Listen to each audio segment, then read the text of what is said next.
Is here to present the Investigators Award for not only one nor two, but for the entire Criminal Investigation Division, better known as the CID. Okay. If I can share briefly the function of the Criminal Investigation Division, they investigate crimes that require further investigation from the Uniform Patrol Division. Uniform Patrol Division don't have the opportunity to conduct their investigations further, so cases are assigned to our Criminal Investigation Division. Two primary crimes that we investigate, particularly here at Clarkston, is property crime and persons crime. Property crime entails burglary, theft. Person crimes is assault or some form of bodily harm to an individual. So what prompted myself and the chief to be here tonight is to extend our appreciation to these detectives and have them for the work, not only for the work they've done in the past, but for what we have had just recently. As we all know, in January, we found a burned body in our jurisdiction here in Clarkston. And these guys, once we found out that foul play was involved, they hit the ground running, all of them. So without further ado, I would like to present our Criminal Investigation Division. Lieutenant Trumbull, first and foremost.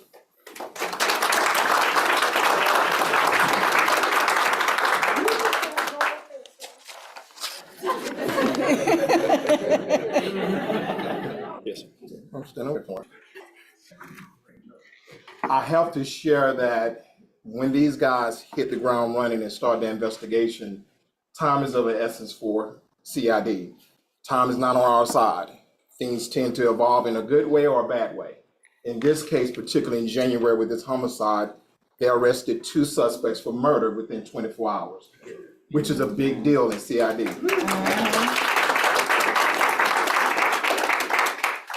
Lieutenant Trumbull has been with the agency here for 6 years. He has 18 years of experience.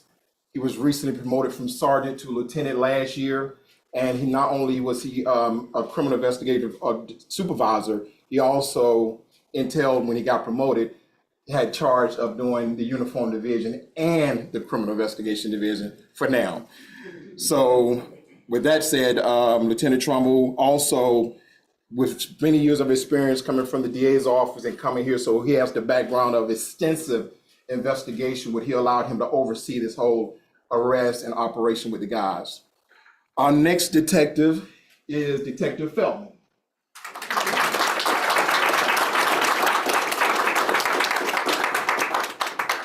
Detective Feldman has been here at the agency for 1 year. He has over 34 years of experience, which is a major asset for here at Clarkston. And he had his time in tender at College Park and some other agencies. But he has been around the block for 34 years, and so he's an old guy in law enforcement, as we say. Next detective is Detective Cushman.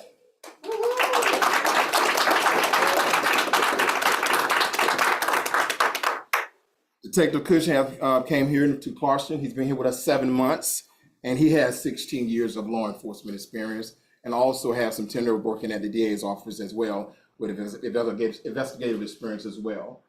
And last but not least is Detective Salah.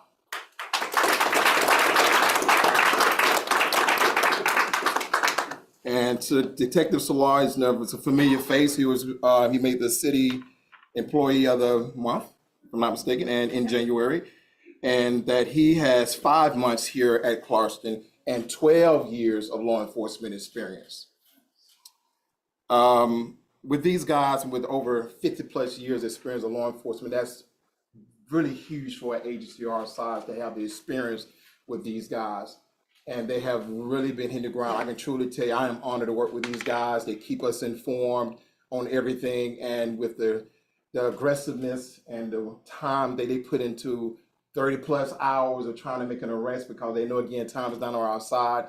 This whole case became a puzzle for them. And now we have them in jail and looking for prosecution and conviction. So thank you. Chief Huss is going to make the presentation of the awards. So this is, each individual will be receiving the same award. I'll read Lieutenant Trumbull's. It says, Lieutenant Garfield Trumbull is hereby awarded the Investigator Award for his tireless efforts in the investigation that led to the arrest within 24 hours of 2 murder suspects in Clarkson Police Department, case number 0125000187. Due to his hard work in this case, along with solid investigative skills, arrests were made quickly. His relentless pursuit of justice serves as an example to all. Lieutenant Garfield Trumbull's actions reflect great credit upon himself and the Clarkson Police Department. Good job and thank you.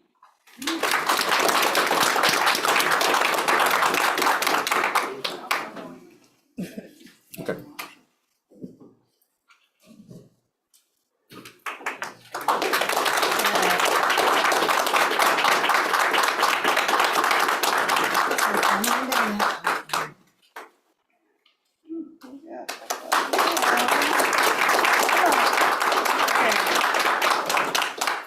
They're also getting another congratulations, Lieutenant Trumbull, for outstanding investigative work for homicide in January 2025.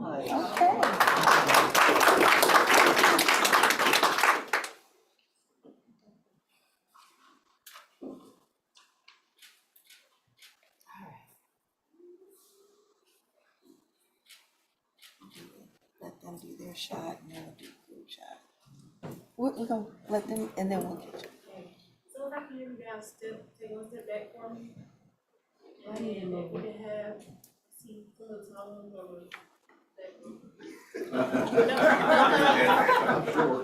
backwards. Yep. So Christian, can you go to the top of the room? Then can we get tight? Tight. Right there, all right. Trumbull, you can take a step back. That's okay. All right, big guys.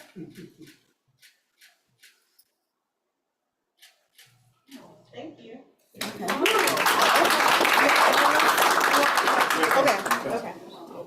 Hold it up.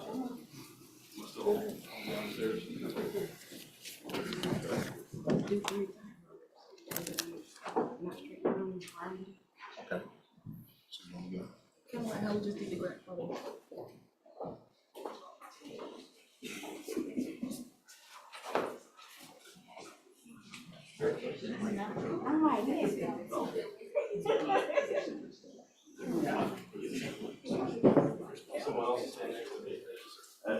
Probably have a book in.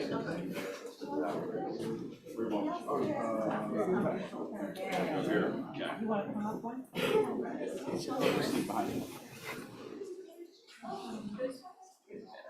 Go home right here, Tammy. Okay. And Councilwoman Hood, you know, we can't see you.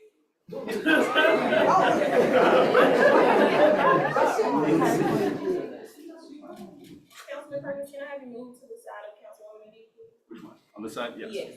Just want to throw that space out. We balance our. We still don't see Miss Hood. Miss Hood, still on your tippy toes. I can see her, guys. Thank you for that.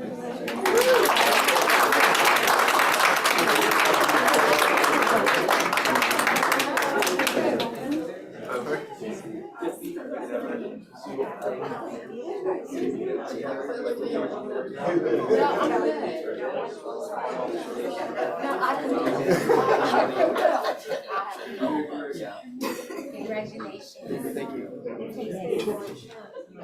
Congratulations.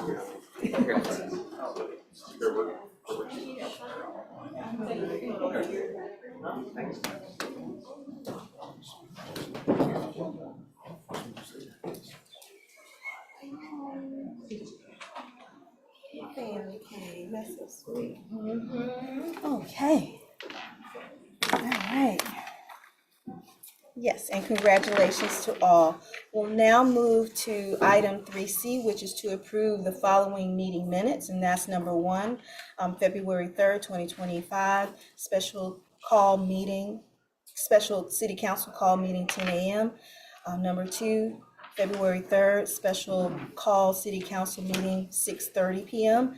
Number 3, February 4th, city council meeting, and number 4, to February 11th, 2025, special call city council meeting. At this time, I'll take a motion.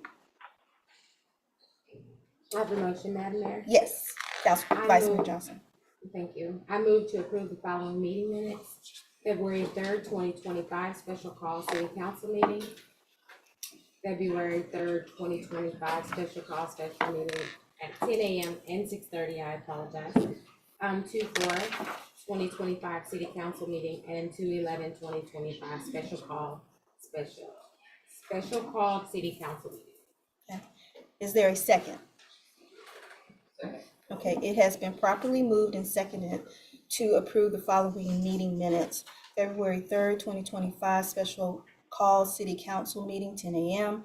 February 3rd, special call city council meeting, 6 p.m. February 4th, city council meeting. February 11th, special call city council meeting. Are you ready for the question? All in favor say aye. Aye. All those opposed? Thank you. Motion passed. We'll now move into reports, and we will have the Human Resources Risk Management. Dr. Baker? Guess I'm popular tonight. You are. I'm here to provide an update to Mayor and Council as it relates to accomplishments and upcoming projects. In November of 2024, we conducted our first ever classification and compensation study to ensure equitable pay structure and market competitiveness. The findings will be discussed at the council department head retreat next month in April. Some of the upcoming projects and initiatives, we are revamping the performance evaluation process to encourage upcoming continuous improvement as it relates to employees' development and career growth. We are conducting a comprehensive review of the city's employee handbook to ensure clarity, compliance, and alignment with best practices. Employees will be informed when those changes are made and will be required to sign an acknowledgement form. HR and risk management will continue to remain committed to fostering a safe, inclusive, and engaged workforce. We will continue to collaborate with the departments to support workforce needs and enhance the overall employee experience. And if there's anyone looking for employment, you can visit our website at www.clarkstonga.gov and click on the job opportunities for employment opportunities. I will entertain any questions from Mayor and Council. Are there any questions from the council? Okay. Hearing none, thank you for Thank you your so much. report. We'll move to the interim city manager's report. Tammy Sadler-Jones. Thank you, Mayor. Good evening, everyone. I did want to inform the public that we have our city newsletter that went out on February the 19th.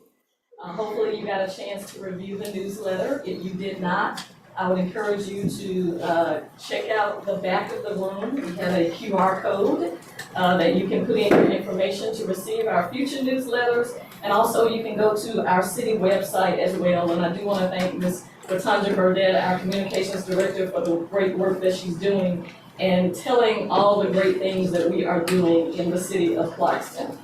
Also, Friends of 40 Oaks, Free the Trees, they are having a volunteer day to preserve. That's going to be on Saturday, March the 8th at 10 a.m. to 1 p.m. at 40 Oaks Nature Preserve. And that's located at 3790 Market Street here in Clarkston. So if you are interested in volunteering, please check out that event. Also, our City of Clarkston Waterway Cleanup event is going to be on March the 29th, 9 a.m. to 12 noon over at Friendship Forest. Friendship Forest is located at 4380 East Ponce de Leon Avenue. So if you are interested in participating, please come out March the 29th at 9 a.m. Also, I want to remind our residents that the City of Clarkston has partnered with the DeKalb Pro Bono to provide free legal services to low-income tenants facing a variety of housing issues. If you need help with repairs and maintenance, unlawful evictions, and unreturned deposits, we encourage you to contact DeKalb Pro Bono. Phone number is 470-386-9979, or you can go to the website, which is www.decabprobono.org. And then lastly, I wanted to recognize our 5 inaugural CARES Grant awardees. And they are the recipients of the CARES Grant. They received $10,000 each. We had a presentation event this evening at 6 p.m.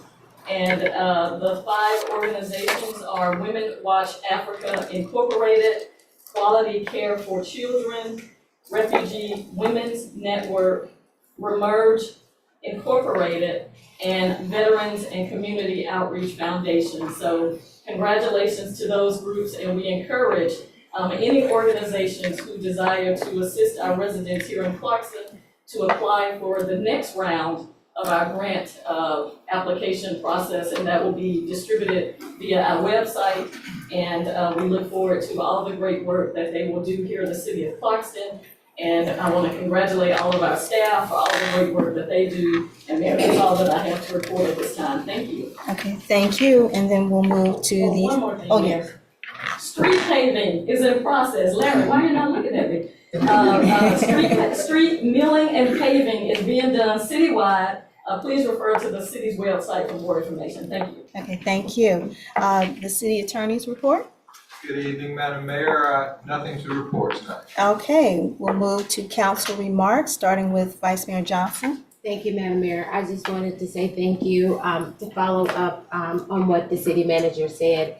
Paving has started in the small community of, I can't remember the name, forgive me, Legacy Village, no, Smith Street, Clark, Lester, Lincoln, Trimble. They got paved this week, and some of the residents are in the house. I haven't seen you guys in a while, and I respect that, but they are ecstatic. Some of them haven't seen paving in 20, 30 years. So they are very happy that that has taken place. And I'm happy to say the contracting crew were amazing. It was a 3-day process. In 3 days, they were done, start to finish, polite, mannerable. So it was really nice. So thank you, council, mayor, and Larry, for the election process with the street skates. So, and with that, and I want to thank some of the residents for the birthday wishes that I received on February the 25th. So thank you. Okay. Nothing else to report, ma'am. All right, thank you. We'll move to Councilman Carroll. I had no report. Okay. Councilwoman Bell. No report. Okay. Councilman Perkins. Thank you, Madam Mayor. So on February 6th, I took over the meeting with Kristen Allen with ARC, just about what they did. And as a result of that conversation, we looked at some opportunities for the city, and we're able to identify that there's a CDAP grant available that allows us to accomplish some of the things on our comprehensive plan. So hopefully, with the council support, we'll move things forward with that and get some funding allocated to help the Historic Preservation Commission complete a housing survey. I think there's a couple things on that. So thank you to Kristen for the time and for the rest of her staff for jumping in on that and connecting with Richard as well. I know you had a huge role in that. And I believe Ashton Walker as well, I think, helped collaborate. So thank you all for the hard work that you put into that. Hopefully we see good things come out of it. So on February 13th, I had the pleasure of attending the New American Celebration at the Georgia Capitol, sponsored by the Coalition for Refugee Serving Agencies. As many of you know, we're in some uncertain times in terms of how federal funding works and things that are being allocated to our community on a number of fronts. And a lot of the agencies that work to help New Americans get established and self-sufficient, there's a lot of work to be done, always things we can do better, but they're being hit pretty hard. And so we had an opportunity to go and talk to our legislatures, encourage them to find a both and situation with a lot of how we're trying to solve problems in our country. There's a lot of opportunities to participate. If you look up organizations that serve really a lot of different folks in our community, not only our New American community. A lot of people are hurting right now. I'm sure some of you are affected by that. So I was happy to take part just in one small piece of, I think, what we're kind of all going through in terms of uncertainty and trying to figure things out. I wanted to say thank you. On February 15th, I had the pleasure of being hosted by some members of the Starnes Senior Center. I had an opportunity to listen to some of their concerns. So thank you to them if they're watching. They're a really fun, really sweet group, very feisty group, and it was absolutely a pleasure to spend some time with you on February 15th. Finally, two last things. On February 26th, I went to DeKalb Day at the Georgia Capitol. I had the pleasure of connecting with some of our county commissioners and chatting about issues that cities are facing. So thank you to CEO Lorraine Cochran Johnson and the rest of the commissioners for hosting that. And then shortly before this meeting, on May 4th, as our city manager mentioned, I had the opportunity to participate in the inaugural Clarkston Cares Grant award ceremony. So thank you to our staff. Y'all put a lot of work into this. One of the things that I've been hoping to see and work on just as a city is that we build better relationships with so many of the people that are doing good work in our community. And I think y'all are leading really well in that by creating formal partnerships, ways that we can work better together, and putting some money behind it. So give yourselves a pat on the back, and we give you a lot of applause, but thank you again for making all of that happen. I have nothing further. Okay, thank you. Councilwoman Hood? Yes, I would just like to reiterate what Councilmember Perkins said about the award ceremony that took place immediately before our meeting. We have great organizations doing great work in the city for our residents, and we are pleased to support them financially, especially at this time. Thank you. Okay, and Councilwoman Adie? Thank you for the opportunity. February 21st, I attended a fundraiser organized by Somali community in partnership with a community organization based in Somalia. We fundraised to sponsor iftars during the month of Ramadan for impoverished communities in Somalia. This effort empowered attendees to give back and reflect on their own immigration journeys. And on February 27th, the Somali community with Commissioner Jakari Johnson hosted their first Black History Month program.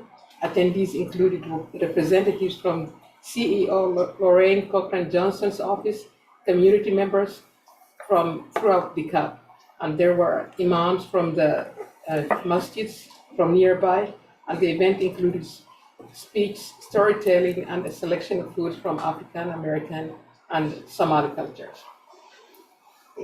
Okay, thank you. And then I'll go into the mayor's report. I was able to, on February 22nd, I served as the keynote speaker for Glitter of Hope. It is an organization, nonprofit, that supports refugee, orphan children and seniors. And by the time we finished, I think we were raising over $700,000. So they do a lot of work. So I was honored to be a part of that. February 25th, I attended Housing Day at the Capitol, and that was co-hosted by our state senator, Kim Jackson, who's also the minority whip. And so they provided a lot of the bills that are out there, and we want to make sure that you are aware. Please go and do the alerts. Thursday is crossover day, and so we want to make sure that you are aware of the many bills facing housing. For example, they're looking at doing a registry for rental properties, which will help a lot of the municipalities. But there's some other legislation out there that will penalize local governments if we don't do something in terms of encampments for our homeless.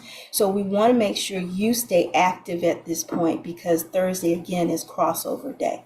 I also attended the DeKalb Day at the Capitol, hosted by our new CEO, Lorraine Cochran Johnson, and we had several of the commissioners present, as well as legislators who stopped by.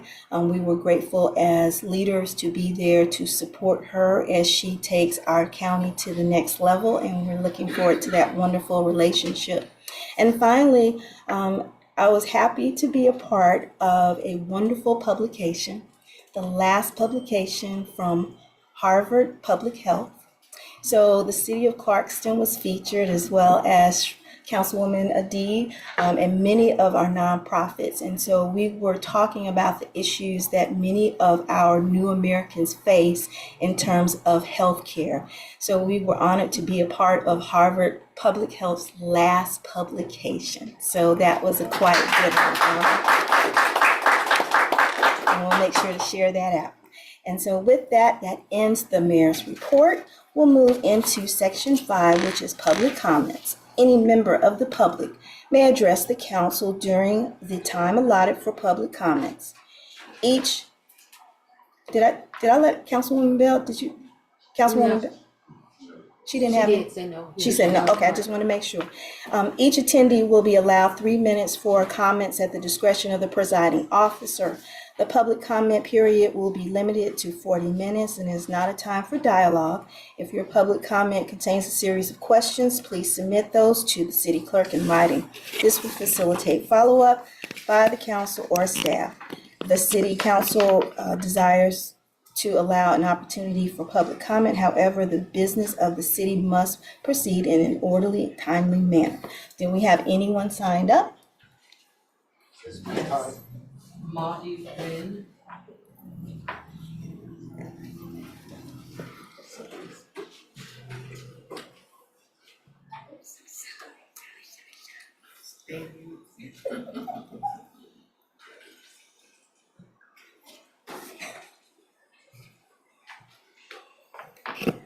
My name is Maudie Nguyen. My address is 3601 Triple Street, Clarkston, Georgia. I want to thank the council so much for the paving in our neighborhood. Smith Street, Lincoln Street, Clark Street, Triple Street, and Lester. We are so happy. We are so happy. It's been so long since anything was done in our neighborhood. And when I saw the paving, I went down, I was just overjoyed. Thank you so much. We appreciate it so much. Thank you, thank you, thank you. You're welcome. Who do we have next? Matt Calkin. You wanna wait till your item? I can wait till old business. Okay, all right. Who's next? Robin Sands.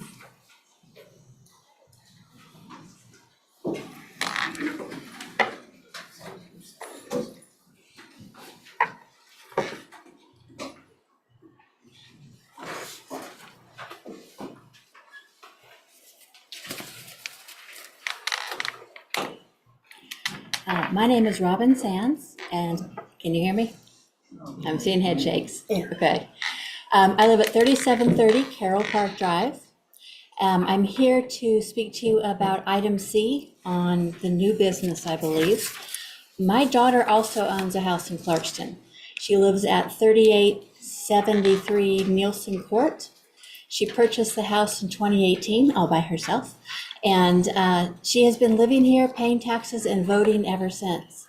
However, she does not necessarily show up within the city limits lines. And we've had an issue, we've had some issues in the past. She does not regularly get services.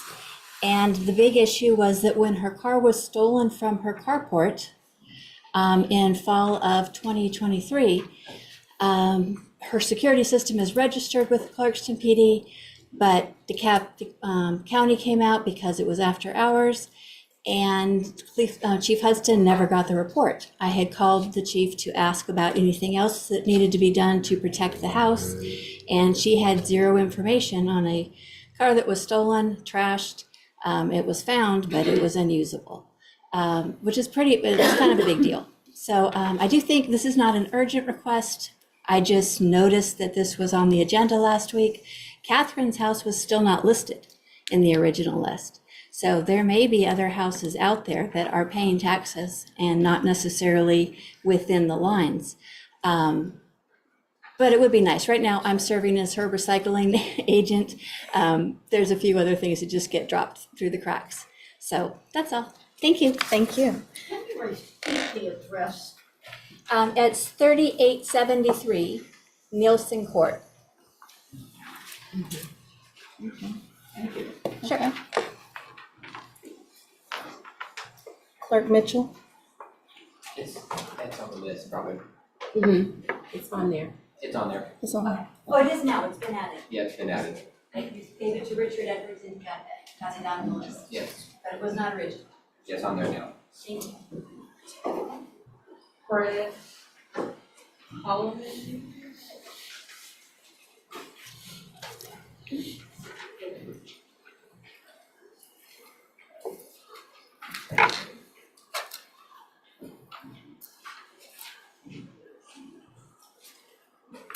Madam Mayor, good evening, everyone. My name is Frederick Holloman, address 1005 Casa Drive. To be honest with you, I didn't know my name was on the list. But I do want to use this opportunity to just raise a question or concern about 911. I know that there has been some discussion, or there's been some process or progress rather, to address the delay in residents calling 911 in order to get assistance. And so just want to reiterate the importance of addressing that issue. There is a gap there in terms of individuals calling 911 and not being able to get anyone for upwards of 30 to 45 minutes. And that's a public safety issue. So just wanted to bring that to your attention to make sure that stays on the radar of the council. Thank you. Thank you. That's it, okay, we don't have anyone else signed up, so we'll close that. At this time, we'll move to item 6A, which is old business, a public hearing to receive comments from the public regarding a proposal to amend the text of the zoning ordinance to designate drive-in and drive-through restaurants as conditional uses in NC2 zoning district. And so at this time, did we have anyone sign up to speak for that one? You want to? Okay. Well, I want to make sure, Ms. Mitchell, did you have anyone else signed up for it? Okay. Okay. All right. First, can I get back to this? It's easier. Yeah, I'm putting out numbers, it's easier to just be able to see it. I feel taller now. I can DNA, let's get Okay. While I am walking around, I just want to thank the police as well. We had a break-in at 2 a.m. right after Christmas. Merry Christmas to me. They responded immediately and they caught the person that also broke into several other places. They kept me informed that the person actually had gotten out on bond, so I was able to stay informed. So I appreciate that. Okay. My name's Matt Coggin. I am a resident of Decatur, but my business is at 4540 East Ponce de Leon Avenue. It is DBA Tacos and BBQ. It's in the former Taco Bell KFC space. To kind of put this in perspective, it took us 1.5 years to get open. So at this point, I'm financially strapped. But I've done a little bit of research. We are the only drive-through in city limits. Everything else is on Memorial or Tucker. So I'm asking for us to get some recognition. But after 15 years, I moved here because of it being a drive-through. I moved here because of a corner lot, great signage. Ms. Mayor helped me with that. We're a very small restaurant. That drive-through is going to be half of our revenue stream. If there ever is a pandemic again, we'll close without it. I mean, it's just basic facts. The reason I was able to, or I moved from full dining to this, is during the pandemic, we did a drive-through at Virginia Highland, just kind of makeshift, and it worked great. So, I mean, I kind of need this to survive, or else we're going out of business. And we'll go out of business in 60 days. Thank you. Do we have anyone else to speak? Sure. I just don't understand what he's asking for. Well, we're gonna, Yeah. Okay. And I go further, I just don't want to take over his time. I'm aware of your business and I've actually known you in the past. And I just realized that. My name is Martha Brown. I'm not familiar with what Matt is asking about. And maybe someone can follow up on, are we not allowing him to have the drive-through? I'm coming in ninth inning, but we need to accommodate him. Thank you. thank you. Do we have anyone else signed up? Okay, hearing none, the public hearing is closed. So with that, we will go to item B, which is to consider for approval an ordinance to amend the text of the zoning ordinance to designate drive-in, drive-through restaurants as conditional uses in the NC2 zoning district. And Mr. Edwards.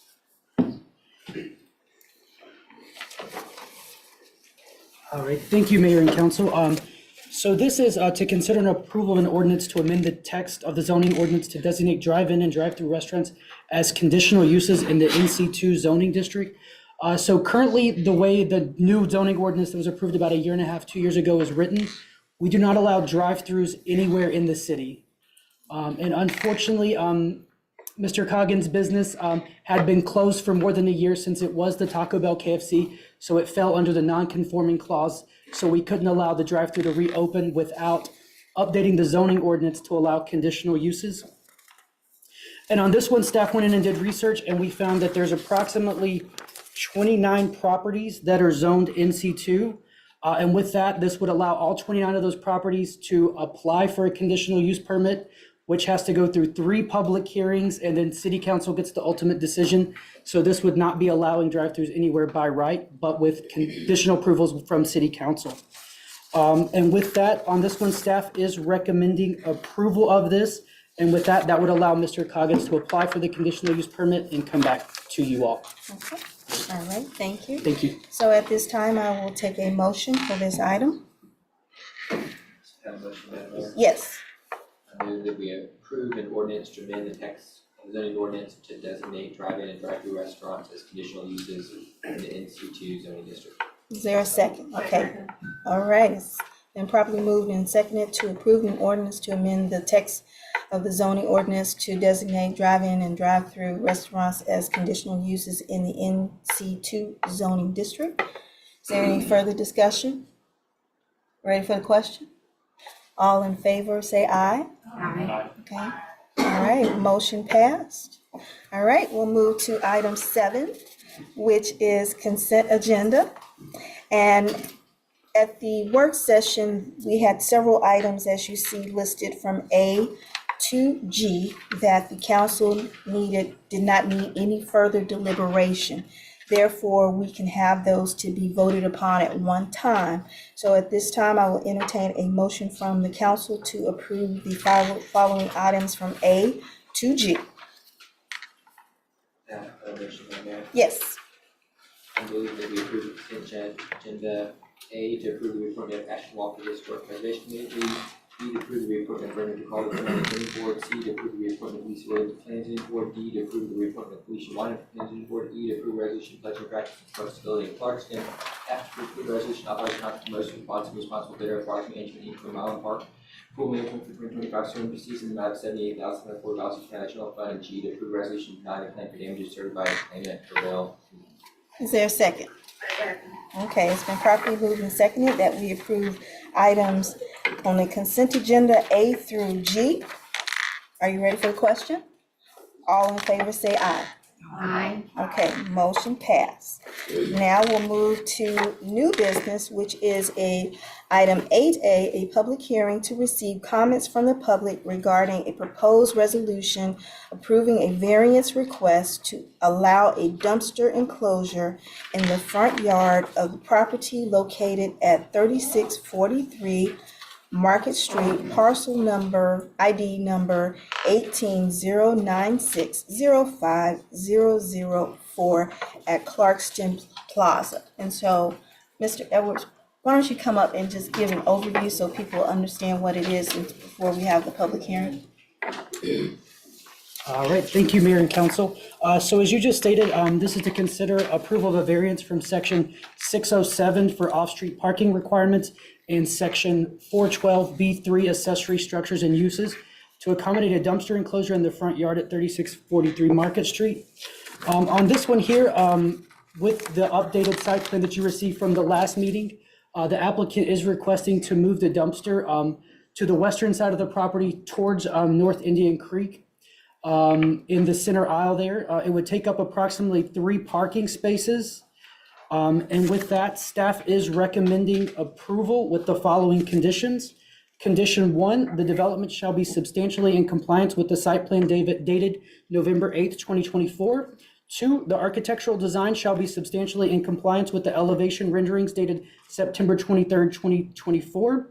3, the property owner shall be responsible for maintaining the structure in a state of good repair. And condition 4, the city of Clarkston shall be responsible for the removal of the concrete slab, 2 cement bollards, and the wooden dumpster enclosure. With that, I turn it back over to you, Mayor. Okay, thank you. With that, we'll open it now for public hearings. Did we have anyone sign up for this, Clerk Mitchell? Okay, so hearing none. Is there anyone wanting to speak? Is anyone wanting to speak? Anyone wanting to speak? With that, we will close the public hearing, which then allows us to move to 8B, which is to consider for approval a variance request to allow a dumpster enclosure in the front yard of the property located at 3643 Market Street, parcel ID number 18-096-05004 at Clarkston Plaza. I will entertain a motion at this time. I have a motion, Madam Mayor. Yes. I move to approve the variance request to allow dumpster enclosure in the front yard of the property located at 3643 Market Street, parcel ID number 18-096-05004 at the Clarkston Plaza with the 4 specified stipulations. Okay. All right, it has been properly moved and second that we approve a variance request to allow dumpsters enclosure in the front yard of the property located at 3643 Market Street, parcel ID number 18-096-05004 at Clarkston Plaza with the 4 specified conditions. Is there any further discussion? Ready for the question? All in favor say aye. Aye. Okay, all right, motion passed. We'll now move on to item 8C, which is to consider for approval a resolution to request the General Assembly adjust the Clarkston municipal boundaries to facilitate the delivery of municipal services. Councilman Perkins.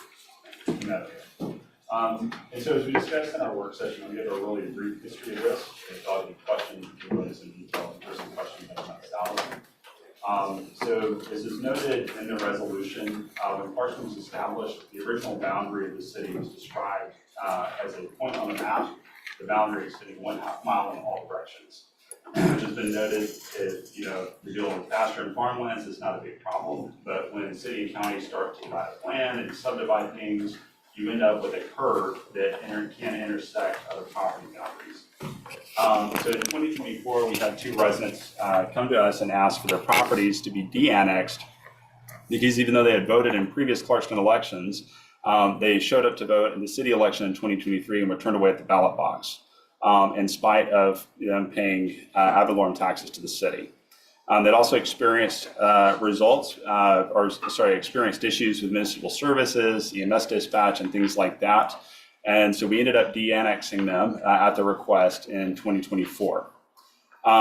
So again, while the cause of the issue is unclear, we don't know the details on it. They were both of those parcels ended up inside the city and outside or inside the county at the same time, even though they were paying taxes to the city of Clarkston.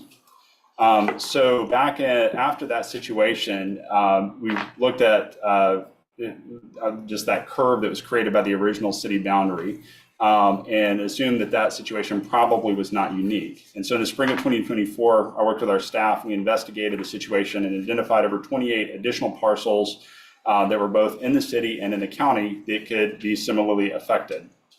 We further refined that list to a list of 25 parcels. That information, I'll share where that information came from, that were, what we did is we wanted to make sure they were in Clarkston tax districts. So any change wouldn't have an impact on taxes received by the county, taxes received by the city, or taxes paid by the residents affected by it. We wanted to keep this simple. And we wanted to make sure there was no changes in tax bills or anything related to the residents at those addresses. One of the things we found as we looked through that list of 25 is that there are at least 17 voters. Ms. Sands, I did remove your daughter from that list because I think you said she wasn't having that issue. There are at least 17 voters who are indicated to not be eligible to vote in Clarkston elections, even though they are paying taxes to this city. The data sources that we used, we actually used data from DeKalb, which includes the DeKalb GIS department, the tax commissioner's office, as well as voter registration records. And so as we've taken council feedback from our last meeting, we have 2 resolutions. You each have a copy of that on your desk. And I think some concerns were raised that a few of the parcels had already been annexed by the city. In fact, if you look in the DeKalb County Parcel Viewer, you'll see that visually they're inside the city. However, the original list that we got from the tax commissioner's office, our question to them was send us everything that is both in the city and in the county, and those properties were on that list. We have reviewed the 5 parcels in question that are on that particular resolution. As far as we can tell, there are no voter registration issues there, so that could be resolved administratively. It might take a little bit of extra work, but if the council does not want to sort of redo something, there's an additional resolution that includes 20 parcels that are both inside the county, outside the county. They're in Clarkston's tax districts. So again, there will be no impact on the county's taxes that the county is collecting. We're just asking the General Assembly to adjust our municipal boundary to fully incorporate the 20 or 25 parcels that currently pay Clarkston ad valorem taxes in order to facilitate the delivery of municipal services. I did have one question for Mr. Quinn. If I could bring you into this, I think there were some questions on whether or not it would cause any problems if we doubly annexed property. I don't know if the citizens get to vote twice if they've been annexed twice, or maybe you can shed some light on that. Sure. I've given this some thought, and I can't think of any problem that would be created by a General Assembly Act that hypothetically included property in the city's boundary description that was in fact already in the city. It would be more of the same. It would be, the reason these properties are on the list is because DeKalb County apparently does not recognize them as entirely within the city. So I think it would be an easy place to point DeKalb County to look. Okay, thank you.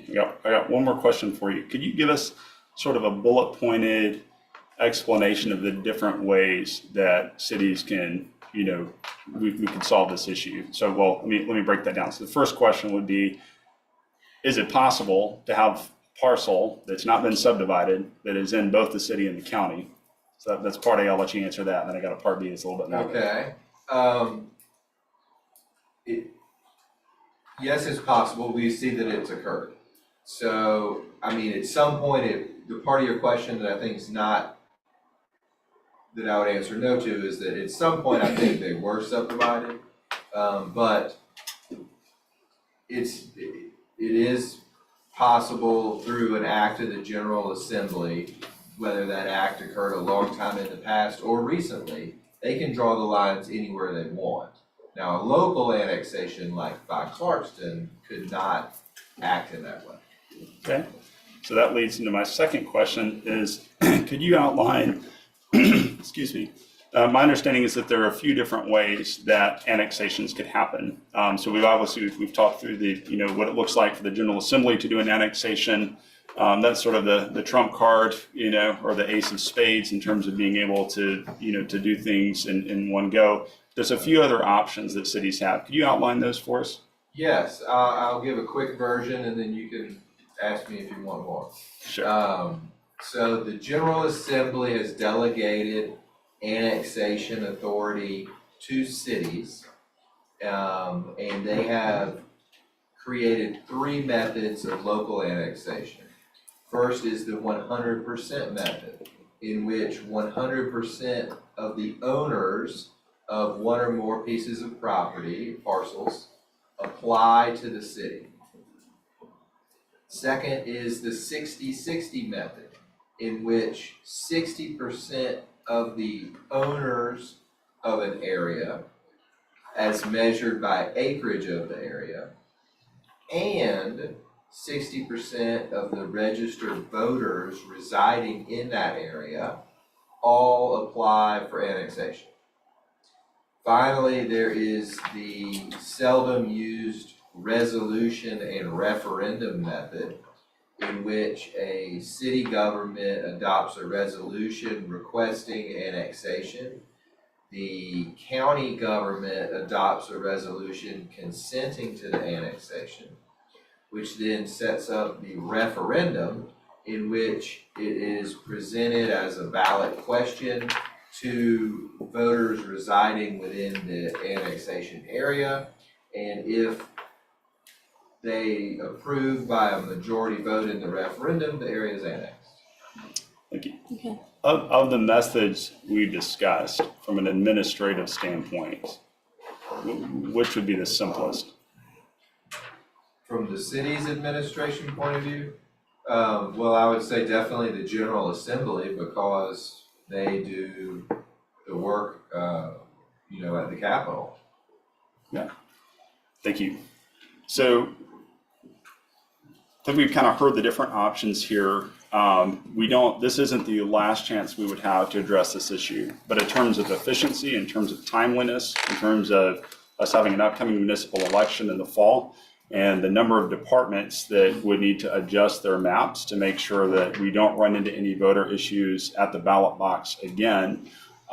This would give us, whether it's the 20 parcels or the 25, it gives us a comprehensive list that we can then take to each of those hardworking individuals at different departments who've got requests coming in all the time and say, hey, can you just check off all of these? Otherwise, we'd have to go parcel by parcel. We would have to go, with the other different methodologies. It requires a lot more work on the part of the city and the part of our staff to get the boxes checked for each of those and to move those through. So I want to present this to the council. I'm happy to answer any questions that anyone has. But my recommendation is that we pass one of these two resolutions, which then gives us the opportunity to continue advocating with the city or with the General Assembly and the county to make these adjustments. I want to add one more thing. I understand that there's a lot of concern right now at the General Assembly and with the county. There's a lot of cities asking for annexation requests. Part of the reason that we updated the language in the resolution as itself is that we're not bringing in any new territory.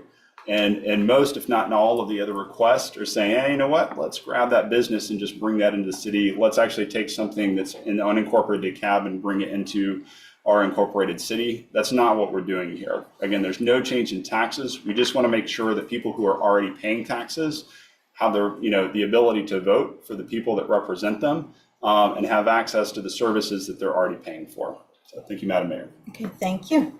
So at this time, I will take a motion. I have a motion, Madam Mayor. Okay, Vice Mayor Johnson. I move to defer agenda item 8C to the November work session 2025 for the 2026 legislative session. I move to defer consideration of this resolution requesting the Georgia Assembly adjust the Clarkson municipal boundaries to facilitate the delivery of municipal services to the November work session of 2025 for inclusion in the 2026 legislative session. Given that some parcels in question pay Clarkson property taxes but have portions within both the city and the county, we recognize the need for a comprehensive approach. Is this a discussion or a motion? I'm just saying, I think we have a had a motion and we question have for a second. Stephen and I didn't get to ask it, so I'm just basically trying to say why I have the motion. Okay, so you can say your I'll motion. start over. Okay. I motion to move this item. I move to move this item to the November 2025 work session. Okay, is there a second? Second. Okay, it has been properly moved and seconded that we move this agenda item to the November 2020 November work session for 2025 for the 2026 legislative session. We'll start discussion, and then you had a question for Stephen, Mr. Quinn. Mr. Quinn, I wanted to ask, you gave us some examples you gave us three methods that could be used to do this. Does all three of these require the approval of the CEO? Does any of these have to go to the General Assembly? Can you explain that process? Yes, I can. So there's four methods if we include the General Assembly method, Okay. which is the only one in which the state legislature would be involved. Okay. Then the other three that I talked about are all local methods that start with an application from at least a property owner and potentially registered voters in the area, then have a component of the city council approving it. Only one of them formally requires DeKalb County to consent, which is the resolution and referendum method, which I mentioned is rarely used. I've never personally seen it used. I think one reason for that is that it requires the county to consent, and another is that it requires the city to pay for the referendum. So the 100% method is the most common for small annexations, especially if a developer has something in mind for that property. And the 60/60 method is the most common for what I'll call small to medium annexations. Neither of those require the county's consent to go through. However, under Georgia law, the county has the opportunity to object to any annexation that is associated with a development that is a more intense use of the property than what the county zoning allows.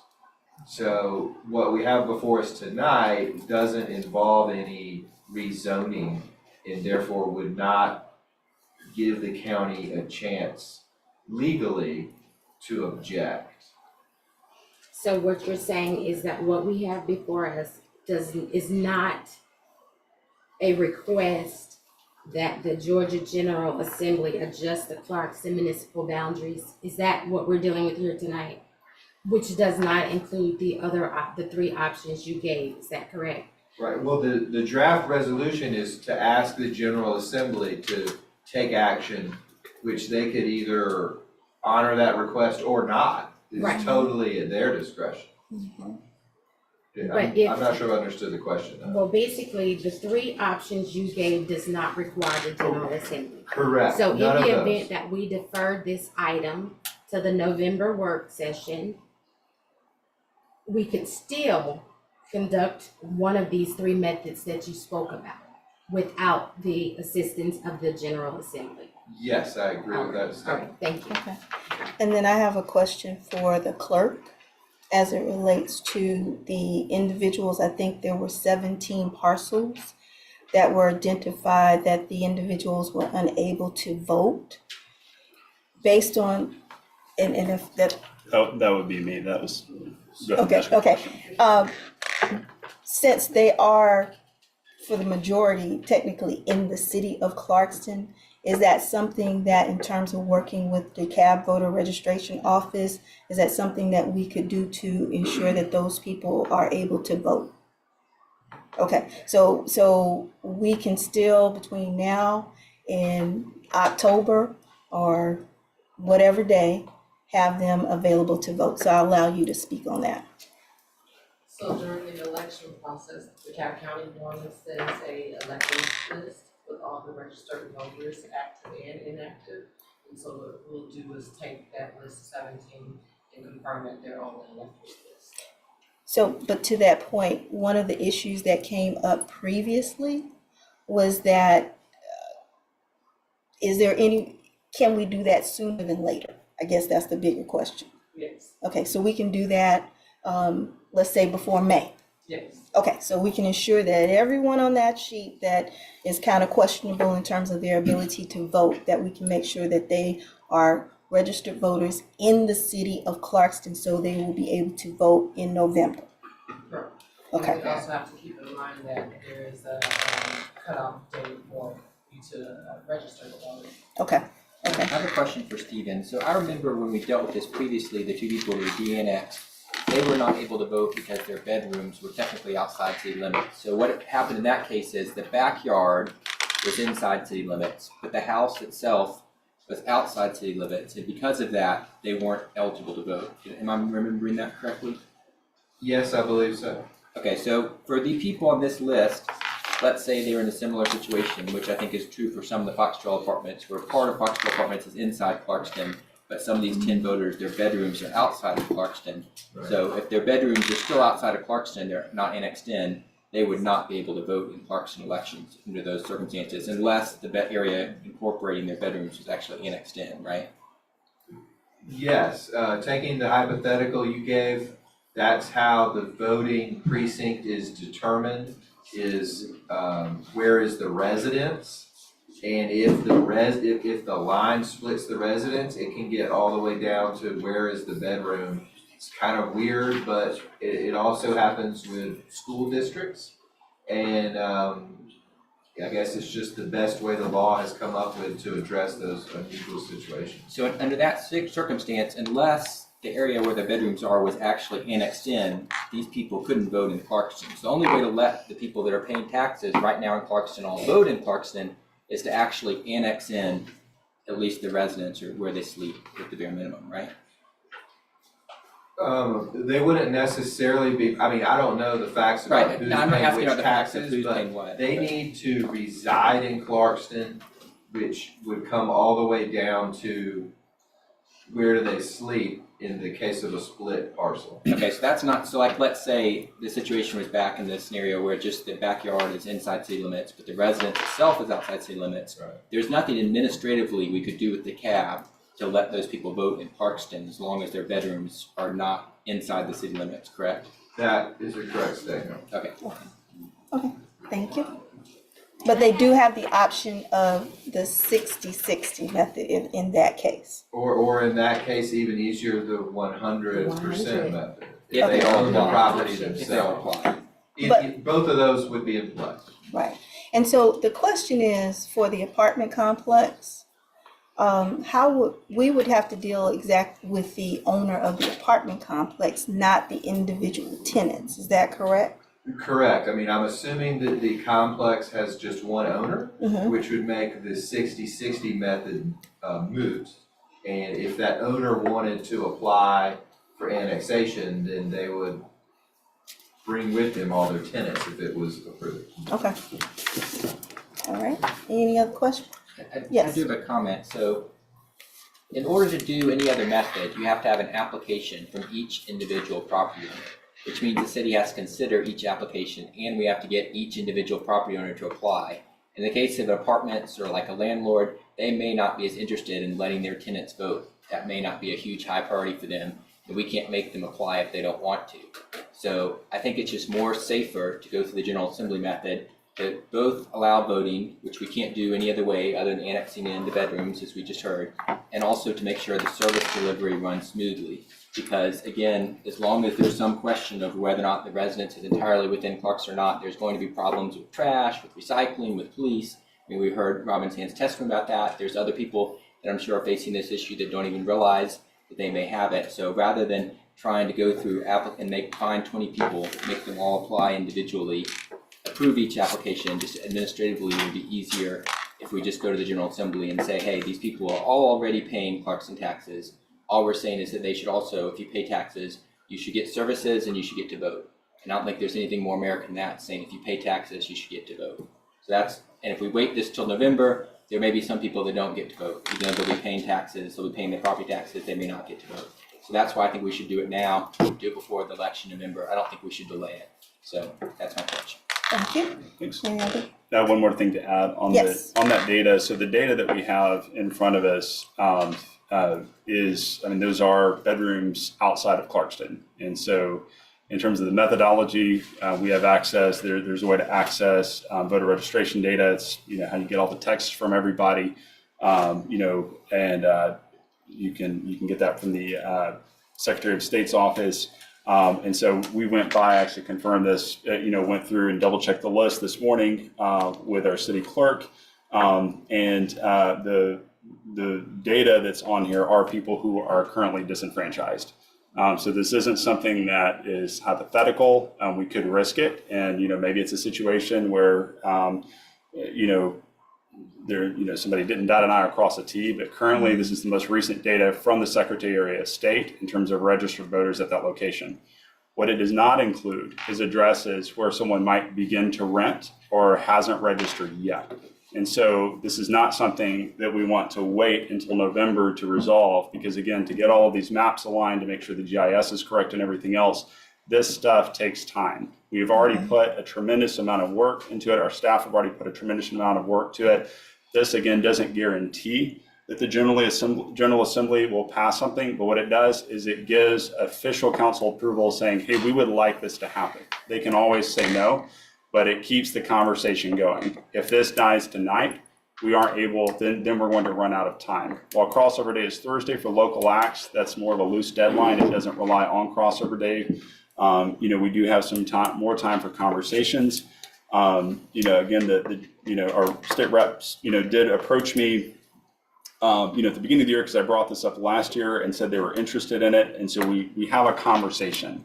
If this dies tonight, that conversation is over and we can go to the long method. Hopefully we can get everything in on time. But this, again, because we've already put months of work into this, would be the most expedient way of addressing a very serious issue that impacts our constituents. Thank you. If I may, Madam Mayor. Yes. I just want to be clear. They are already in the assembly and we've already been told that they're not going to address it right now. So that is the only reason that I was wanting to table the item so that it does not die. After speaking to our new CEO, she did state, Lorraine Cochran Johnson to be exact, that you are aware of the fact that it will not be a part of this assembly. And we have less than 30 days. They're not going to address it. I did not understand why we were, excuse my terminology, hell-bent on pushing this document through after not having the support right now from the people that have the right to say yea or nay. So that's why I wanted us to take a more, it may be a little more work, but it's not allowing someone to know us on something we want to do. We don't have to have a no from DeKalb or a no from anyone. It's just time, putting time into it. So that is the reason I'm trying to understand. If we say yes tonight, it can still be a no. It is a no.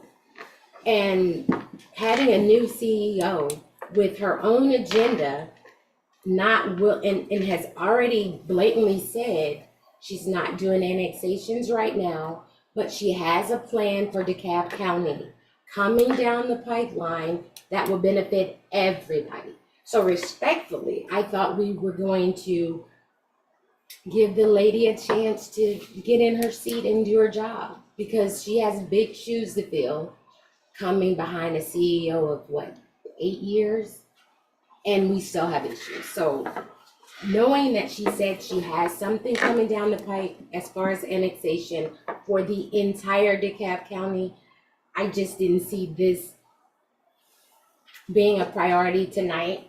If you need help, I'll help you. Get all 27 of these people signed up, registered, whatever I need to do. But I don't want us to do this tonight and then they still shut it down. And then what did you say? The conversation is over at that point. So I didn't want it to get shot down or anything like that. We don't have a timeline for the CEO's master annexation plan, but respectfully, in a new position, I thought we would be willing to wait on it and work on the ones that actually want our help. This is something we're doing. With the exception of maybe Robin's daughter now the 911 issue, I get it. Services are important to everybody. We just heard Casa Drive has service issues. But if we're doing this for votes, it didn't just happen last night. And it's not gonna be over tomorrow, even if we sign the document. So I think we should focus more on these 3 methods. than trying to strong arm the new CEO into putting our item before her agenda. That's just my take on it.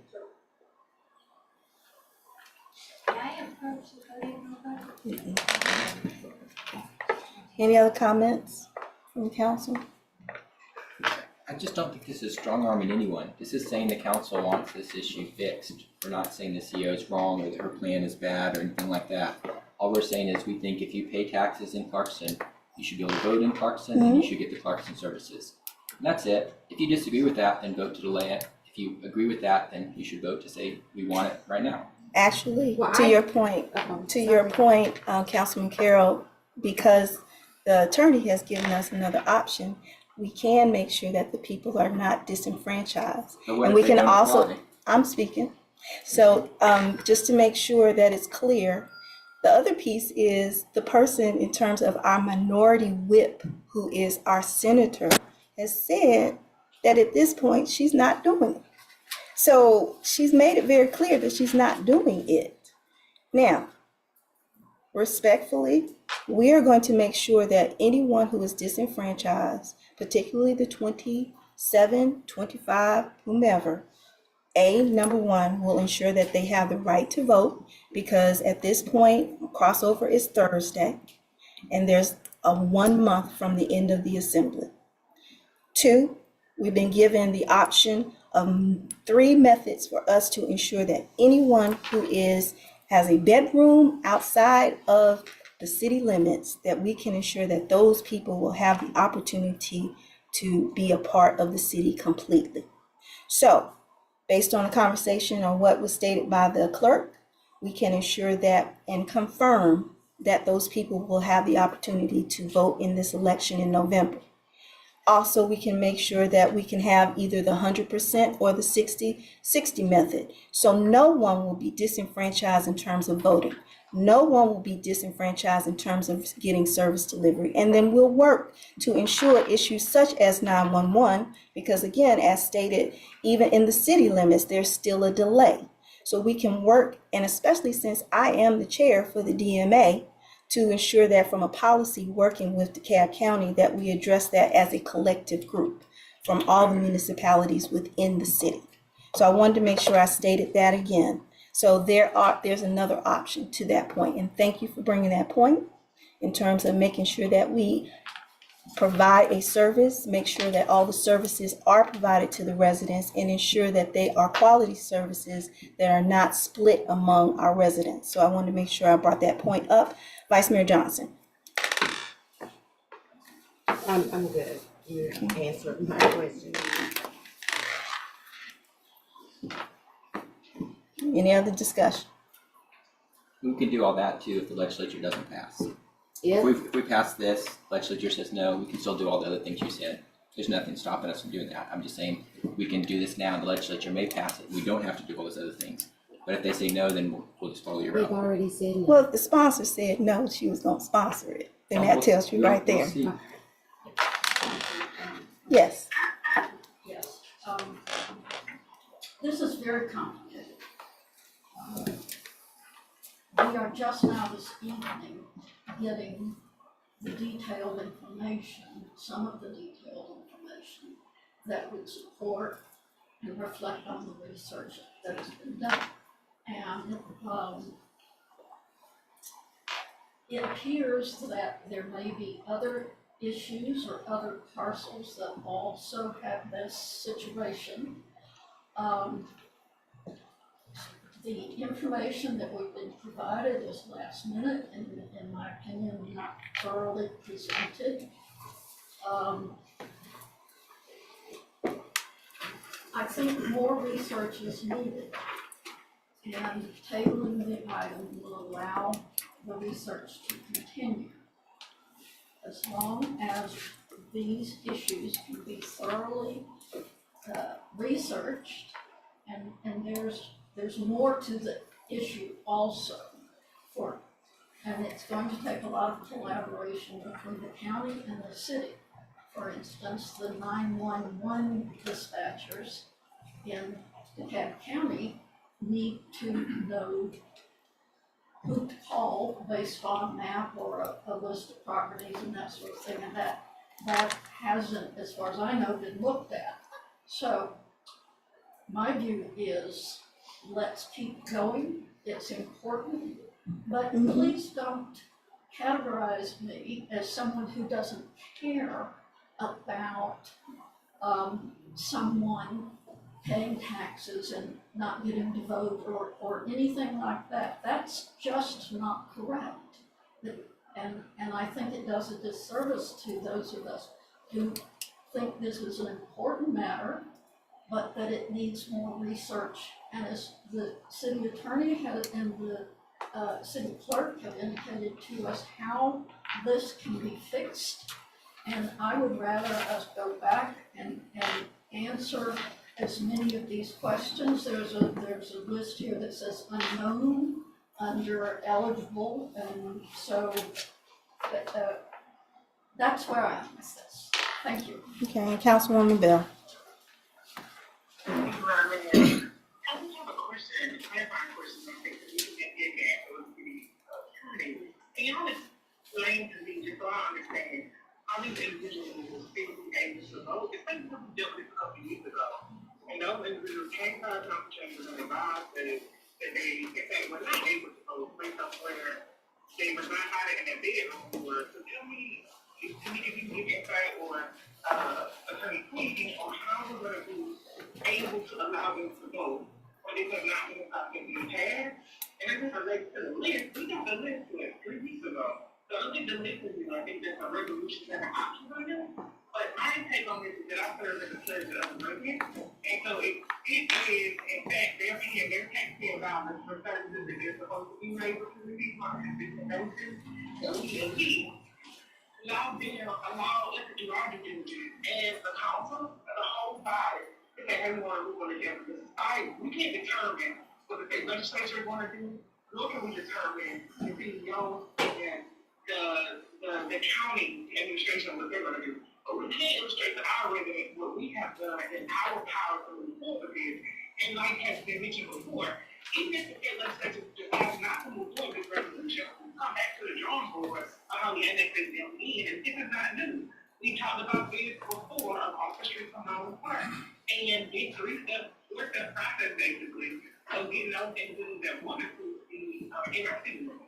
But to me, or point, you can shed light on how we're going to be able to allow this individual to vote when we haven't been able to in the past. That would be helpful for me. So Councilwoman Bell asked, how will we make sure that we're able to get these people to vote if we haven't been able to do it in the past?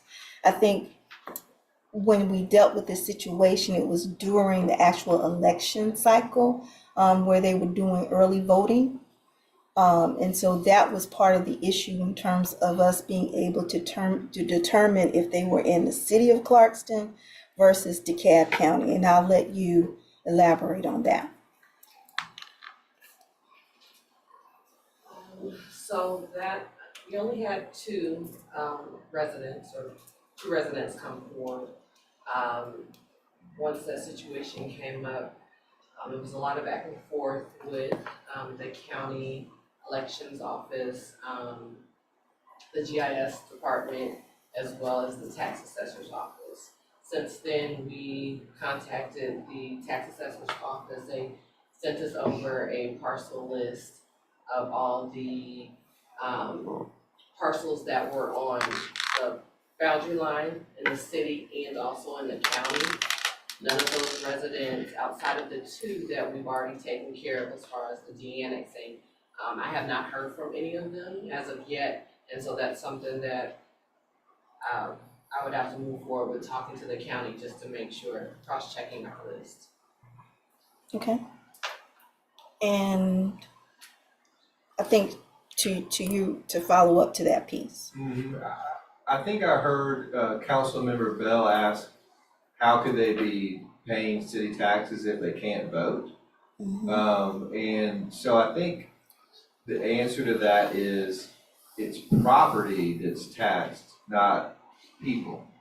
And so if you own a piece of property and it's any part of it is within the city of Clarkston, then your tax bill should theoretically reflect like pro rata, you know, if you're half in the city, then half of it would get taxed that way and half of it would not. And then as far as how much would you owe, or, you know, relatively, it would depend on where your improvements were in part, but also just the land itself has value. So every single situation would be, if not unique, different from each other, and so it's kind of hard to talk about in a vacuum, but theoretically, it could be appropriate to pay a city tax and yet not get to vote because it's an ad valorem tax on property. Okay. All right. Any other questions? Okay. Are you ready for a question? Go ahead, Councilwoman Bell. Thank you. I don't have any more questions, but I do want to clarify that the last time we dealt with this was in March 2024. So that wasn't around election time, and we still haven't addressed that issue when we had the de-annexation on Nelson, and Attorney Quinn, I knew that part. What I was trying to figure out is how we were administratively going to allow them to vote when they were not in our city limits. And so I still don't have an answer to that, because the last de-annexation happened in March of 2024, and since then, we haven't moved forward. I'm assuming with DeKalb County on figuring out that issue. Right. Well, I know that Ms. Mitchell's been doing a lot of work with at least 2 or 3 different departments to get the facts to where everyone agrees on what the facts are. That's all I can really say as far as what the staff's been doing. Okay. Ms. Mitchell, would you like to elaborate on that? Okay. Okay. Madam Mayor, can I have one more, couple more points, just for clarity? So just in terms of the parcels changing, there's only been one change to the list that we got 3 weeks ago. All of these are within the district, or the 34, 34A, which are the Clarkston's tax districts. The only addition to that was the 3873 Nielsen Court. But we have had this is the list that we've been working with, plus or minus 1 or 2 parcels, depending on the decision for a while now. In terms of the unknown, the list that I compiled, the reason that there's unknown, and there's a footnote on this in the document that the council has before, and we'll try and get this published in the agenda packet, so you can look at and review it online. The unknowns, the way that the electoral data works, at least the stuff we have access to, is if there's not a registered voter, we may or may not know if that's officially in the city limits. And so when we were looking at parcels that were in the unincorporated part of the 3434A tax district that's within Clarkston, if someone was not registered at that address, we don't know if they can register or not. And so that's where the unknown comes into play. And so it's a risk. Maybe that everything's fine, somebody moves in, you get a new tenant, but maybe it's not. And so on the list that we have, if someone is eligible, we went ahead and, confirmed their eligibility. There was somebody who was registered to vote at that address. They were assigned to the, Clarkston Municipal Code. If you go into your MVP on the Secretary of State website and you log in with your information, some of you have probably done this, and you scroll down, there's a little section that says municipality, and it'll say 129-Clarkston, and it'll say district, and it'll say LRG-Clarkston, because we don't have council districts like other municipalities do.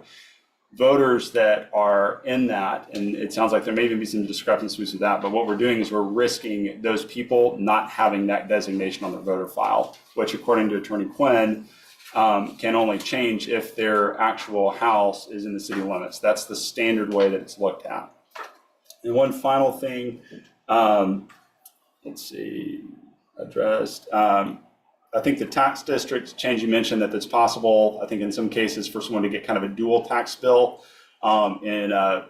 Ms. Mitchell, correct me if I'm wrong, but that is one of the questions that we asked. All of the people on this list are only receiving a Clarkston tax bill. So again, there's not dual billing happening with any of the parcels in either of the 2 resolutions that the council has before them. So thank you, Madam Mayor. Okay, thank you. Is there any further discussion? Okay. Are you ready for the question?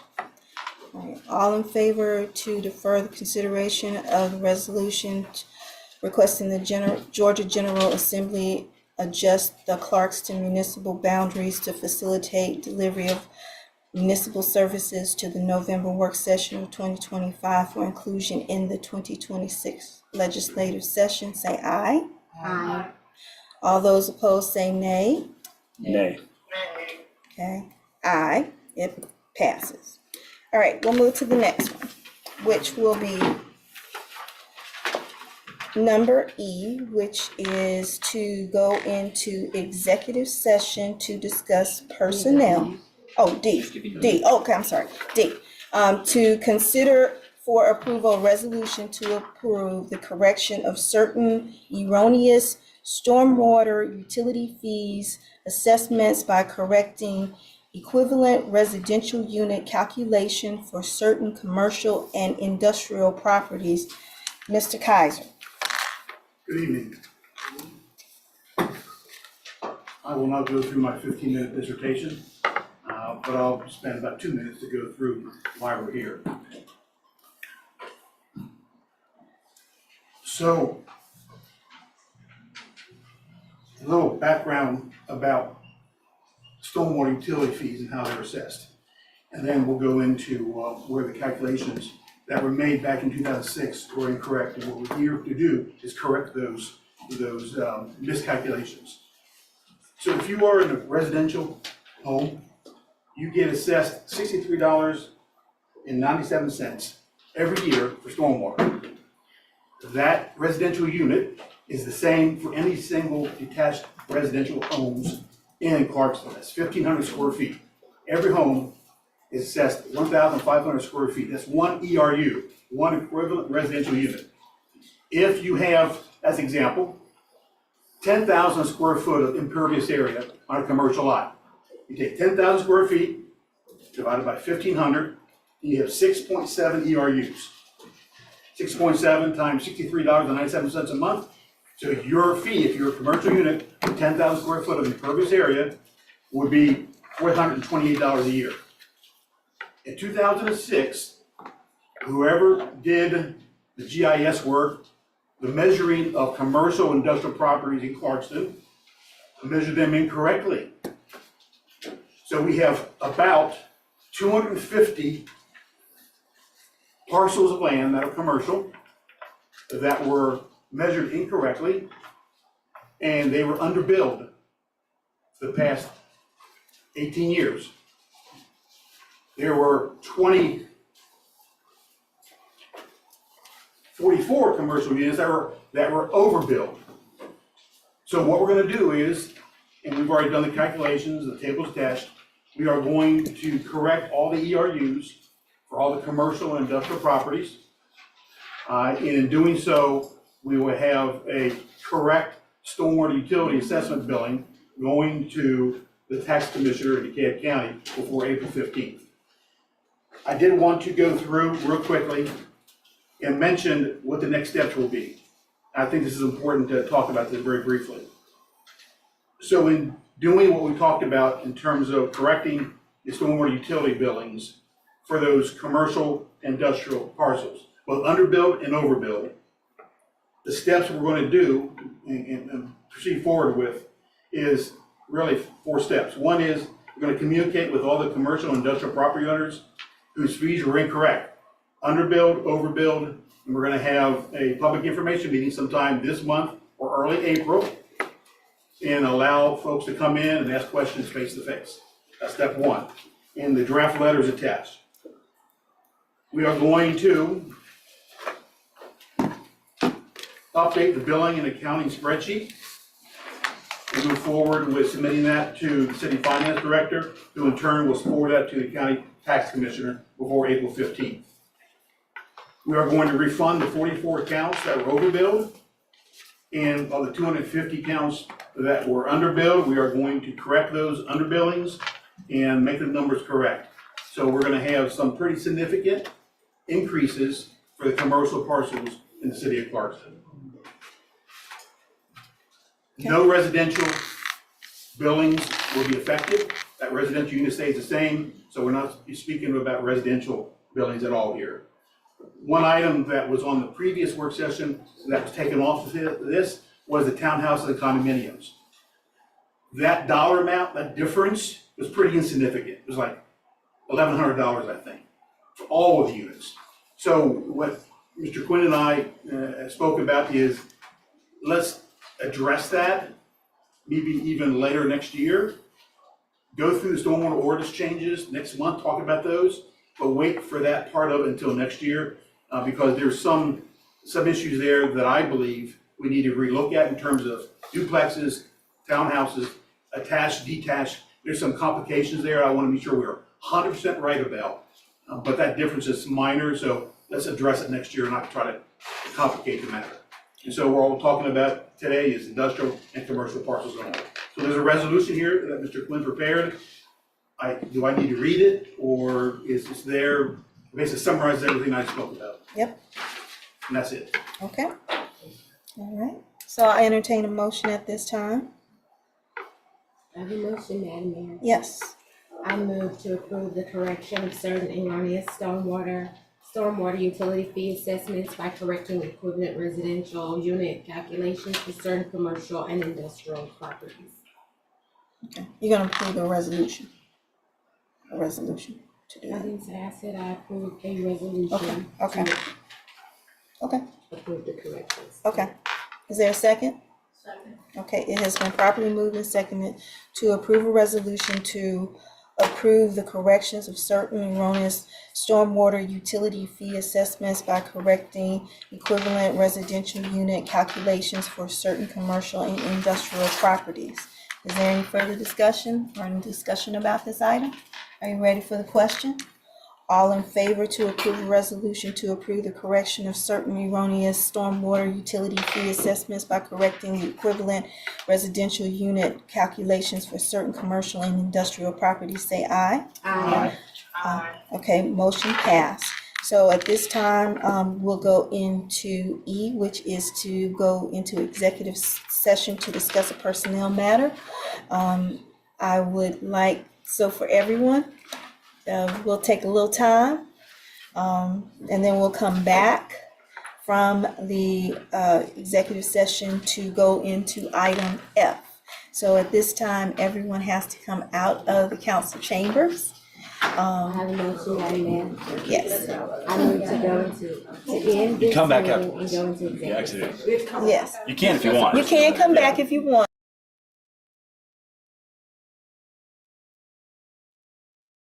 We moved and seconded that we go into executive session to discuss a personnel matter. All in favor say aye. Aye. Okay, motion passed. All right.